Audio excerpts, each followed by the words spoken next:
প্রবাসীদের কলিজা কখন ভাঙে জানেন? যখন 8-9 বছর 10 বছর বিদেশ থাকার পরেও যখন সে দেশে মুভ করবে, তখন তার পরিবার যখন না বলে তাকে দেশে যাওয়ার জন্য, বিভিন্ন অজুহাত দেখিয়ে তাকে না আসার জন্য বলে, এবং কি সে বিদেশে একটা প্রবলেম ফেস করতেছে, তার কোম্পানি থেকে তাকে ফাটা দিচ্ছে, কিন্তু তার ফ্যামিলি বলতেছে তোমার কোনো প্রবলেমের কারণে তোমাকে ফাটাচ্ছে, না হলে এত মানুষের সাথে কোনো সমস্যা নেই, তোমার সাথে কেন সমস্যা? এই জিনিসটা যদি তারা বুঝতো, মানুষ সমস্যা থাকবেই।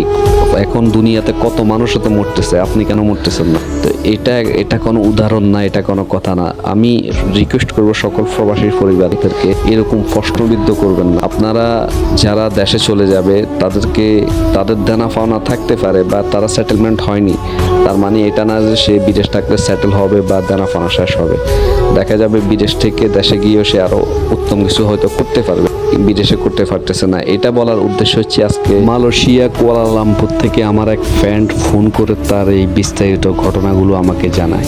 আমি ঘটনাটা শুনে সত্যি খুব আপসেট হয়ে যাই এবং চিন্তা করলাম যে একটা ভিডিও তৈরি করি। সেম ভিডিওটা আমি আমার ফেসবুক পেজ, ইউটিউব এবং একসাথে টিকটকে আমি আপলোড করলাম। জানি না কপিরাইট আসবে কিনা, তবে কথাগুলো বলার দরকার, বা প্রতিটি প্রবাসী পরিবার প্রবাসীদেরকে একটু বুঝার দরকার। আপনারা যাকে মানা করতেছেন যে দেশে গেলে সমস্যা, বা দেশে গেলে তোমার দেনা পাওনা আছে, তুমি সেটেলমেন্ট হতে পারো না, সে যদি বিদেশে মারা যায়, আপনার দেনা পাওনা কোথায় যাবে? আপনার সেটেলমেন্ট কোথায় যাবে? আপনার উচ্চ আকাঙ্ক্ষা বিলাসিতা কোথায় যাবে? প্রশ্ন রেখে গেলাম।